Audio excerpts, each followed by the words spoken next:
प्रथम वर्ष संस्कृत के प्रथम प्रश्न पत्र में हम स्वप्न वासवदत्तम देख रहे हैं। प्रथम अंक में दृश्य यह है कि मगध देश की जो राजकुमारी पद्मावती है वह अपनी माता के दर्शनों के लिए तपोवन में आ रही है। इसका अर्थ है कि मगध देश के राजा दर्शक और उनकी बहन पद्मावती और उनकी माँ यानी राजमाता इन दिनों राजमाता मगध के प्रांत भाग में स्थित तपोवन में पुण्य लाभ करने के लिए आई हुई हैं, ऋषि मुनियों के दर्शनार्थ आई हुई हैं और वहीं निवास कर रही हैं। कुछ दिनों से वहीं हैं तो राजकुमारी पद्मावती मगध राज्य से अपने पूरे दल बल के साथ अपनी माता के दर्शनों के लिए तपोवन में आ रही हैं और उनके साथ उनके सेवक, अनुचर, चाकर ये सब भी आ रहे हैं। उसी समय तपोवन में वासवदत्ता और योगंधरायण भी वेश बदल करके आते हैं। यह पीछे हम देख चुके हैं और इन सब घटनाक्रम के पश्चात एक ब्रह्मचारी वहाँ तपोवन में प्रवेश करता है। दृश्य यह है कि ग्रीष्म काल का समय है, अत्यंत उष्ण वातावरण है और वह ब्रह्मचारी बिल्कुल हाँफता हुआ प्यासा सा तपोवन के द्वार पर आकर खड़ा होता है और वहाँ कहता है ऊर्ध्वम अवलोक्य, ऊपर की ओर देखकर, ऊर्ध्वम अवलोक्य, ऊपर की ओर देखकर। ब्रह्मचारी कहता है स्थितो मध्याह्न, मध्याह्न हो गया, मध्य अह्न, दिन का मध्य भाग यानी जिसे हम दोपहर कहते हैं उसको मध्याह्न कहते हैं। और कहता है कि दृढ़म अस्मि परिश्रांतः, मैं अत्यंत परिश्रांत हूँ, बहुत थका हुआ हूँ। अथ कस्मिन् प्रदेशे विश्रमिष्ये, तो मैं किस स्थान पर विश्राम करूँगा। कस्मिन् प्रदेशे विश्रमिष्ये, मैं किस स्थान पर विश्रामं करिष्यामि, विश्राम करूँगा। परिक्रम में यानी भ्रमणम कृत्वा, भ्रमण करके। कहता है भवतु, अच्छा, अस्तु, भवतु मतलब अच्छा, दृष्टम, देख लिया, मैंने वह स्थान देख लिया। अभितस्तपोवनेन भवितव्यम, अभितः मतलब परितः, तपोवनेन भवितव्यम यानी भव्यम, चारों तरफ यहाँ तपोवन ही होना चाहिए, ऐसा वह अनुमान लगाता है। तथा ही, क्यों ऐसा उसको अनुमान हो रहा है, तो कहता है क्योंकि, बड़ा महत्वपूर्ण श्लोक है। देखिए हमारे देश में प्राचीन काल से तपोवनों की परंपरा रही है। ऋषि मुनि तपोवन में तपस्या करते हैं और शिष्यों को शिक्षा देते हैं। तो तपोवन का वर्णन प्रायः ग्रंथों में हमें मिलता है। कालिदास ने भी तपोवन वर्णन किया है, लेकिन भास कालिदास से भी प्राचीन है और इन्होंने यहाँ बहुत सरल भाषा में तपोवन के लक्षण बताए कि तपोवन कैसा होता होगा। तो हमारे लिए अनुमान का विषय है, क्योंकि अब उस तरह के तपोवन हमें दिखाई नहीं पड़ते, तो हम देखते हैं कि तपोवन किस प्रकार का होता है या होना चाहिए। कहता है ब्रह्मचारी विस्रब्धम हरिणाश्चरन्त्यचकिता देशागत प्रत्यया वृक्षाः पुष्पफलैः समृद्धविटपाः सर्वे दया रक्षिताः भूयिष्ठं कपिलानि गोकुलधनानि अक्षेत्रवत्यो दिशः निस्संदिग्धमिदं तपोवनमयं धूमो हि बहवाश्रयः। इसका अन्वय हुआ देशागत प्रत्ययाः अचकिताः हरिणाः विश्रब्धं चरन्ति।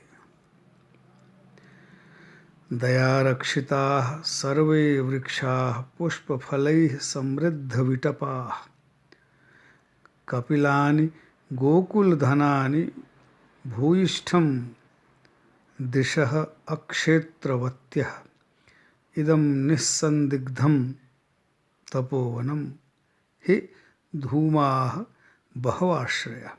देखिए कहते हैं अत्र मतलब यहाँ देशागत प्रत्यया, देश यानी तपोवन प्रदेश, तपोवन प्रदेश में आने से उत्पन्न प्रत्यय यानी विश्वास वाले, तपोवन में आने के कारण पूरी तरह से विश्वस्त, इन्हें विश्वास है कि ये तपोवन है और यहाँ किसी प्रकार की कोई बाधा नहीं है। तो तपोवन के प्रदेश में आने के कारण विश्वस्त, अचकिता अचकित, निर्भय, हरिणाः हरिण, विश्रब्धम चरन्ति, विश्वस्त होकर के चर रहे हैं, इधर उधर घूम रहे हैं। यानी पहला लक्षण दिया तपोवन का कि यहाँ हिरण विश्वस्त होकर, अत्यंत निर्भय होकर इधर उधर घूम रहे हैं। फिर क्या कहा, दया रक्षिता सर्वे वृक्षाः पुष्पफलैः समृद्ध विटपाः। ये तपोवन का दूसरा लक्षण है कि दया रक्षिता, दया पूर्वकम रक्षिता, दया से रक्षित पालित, सर्वे वृक्षा, सभी वृक्ष, पुष्प फले, पुष्पों से और फलों से, समृद्ध विटपा, समृद्ध विटपों वाले हैं, समृद्ध डालियों वाले हैं। यानी यहाँ जो वृक्ष हैं उन पर फल और फूल लदे हुए हैं इनकी शाखाओं पर। ये तपोवन का दूसरा लक्षण है। तीसरा लक्षण क्या है, कपिलानि गोकुल धनानि भूयिष्ठम संति। अत्र यहाँ इस स्थान पर गोकुल धनानि यानी गायें ही जिनका धन है। गायें किनका धन होती हैं, तपस्वियों का। तो गोकुल धनानि कपिलानि, कैसी गायें हैं, तो कपिला गायें। कपिला गाय एक प्रकार की नस्ल होती है गाय की, जिसका पाणिनि व्याकरण में उदाहरण भी दिया है, गोशु कपिला बहुक्षीरा, यानी कपिला नाम की जो गाय है बहुत दूध देती है। तो यहाँ तपोवन में कपिला गायें बहुत अधिक संख्या में हैं। यह तीसरा लक्षण दिया।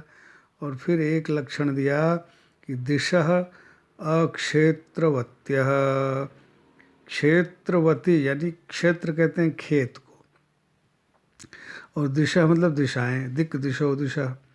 तो दिशाएं जो हैं, जो चारों दिशाएं हैं, उनमें दृष्टि डालने पर कहीं भी कोई क्षेत्र यानी खेत नहीं दिखाई दे रहा है।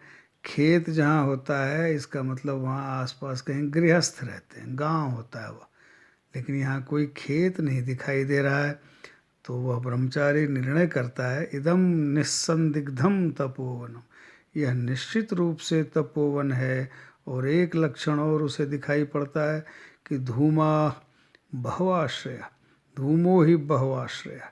यहाँ धूम जो है, धूम यानी धुआं, बहुआश्रया, अनेक आश्रयों से, अनेक स्थानों से निकलकर फैल रहा है। तो ये लक्षण दिखाई पड़े ब्रह्मचारी को, तो वह अपने मन में निश्चय करता है कि निश्चित रूप से यह तपोवन होगा। क्यों?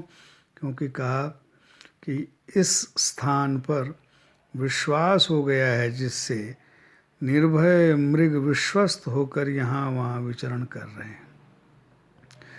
दूसरी बात, यहाँ दयापूर्वक रक्षित और फलों और फूलों से युक्त शाखाओं वाले वृक्ष हैं। यहाँ पर कपिला रंग की गायें काफ़ी मात्रा में भूयिष्ठम काफ़ी हैं और दिशाएं खेती बाड़ी से शून्य है। यहाँ खेती नहीं है, अक्षेत्रवत्य। यह निश्चय ही तपोवन है, क्योंकि धुआं अनेक स्थानों से यहाँ निकलकर और चारों तरफ फैल रहा है। तो यह महाकवि भास की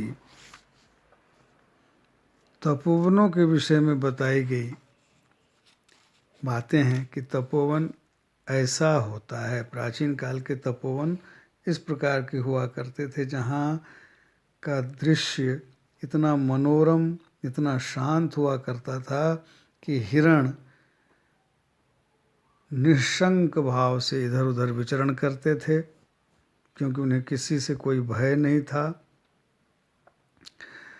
और वहाँ के जो पेड़ पौधे वनस्पतियाँ हैं, उनमें काफ़ी मात्रा में फल फूल लदे होते थे, क्योंकि उन्हें कोई तोड़ने वाला, कोई क्षति पहुँचाने वाला नहीं होता था। सभी उन पर दया करते थे और वो भी उसी प्रकार पुष्पित और पल्लवित होते रहते थे। कपिला गायें पर्याप्त मात्रा में वहाँ वर्तमान हैं, क्योंकि वही तपोवन में रहने वाली तपस्वियों का धन है। दिशाओं में चारों तरफ कहीं कोई खेत नज़र नहीं आ रहा, क्योंकि वहाँ खेती नहीं होती, कृषि कार्य नहीं होता। वह तो तपोवन है। तो वह ब्रह्मचारी निश्चित रूप से अपने मन में यह निर्णय करता है कि इसे तपोवन ही होना चाहिए। क्यों? क्योंकि यहाँ चारों तरफ धूम उठ रहा है। धूम उठ रहा है क्यों? क्योंकि वहाँ ऋषि मुनि संध्योपासना इत्यादि करते हैं, यज्ञ करते हैं, इसलिए यहाँ धूम उठता रहता है। तो यह तपोवन का लक्षण है। यह व्याख्या में पूछा जाता है कि, और ये पूछा इस प्रकार भी जा सकता है कि स्वप्न वासवदत्तम में महाकवि भास ने तपोवन के विषय में क्या बताया है। तो आप इन बातों को विस्तार से लिखेंगे।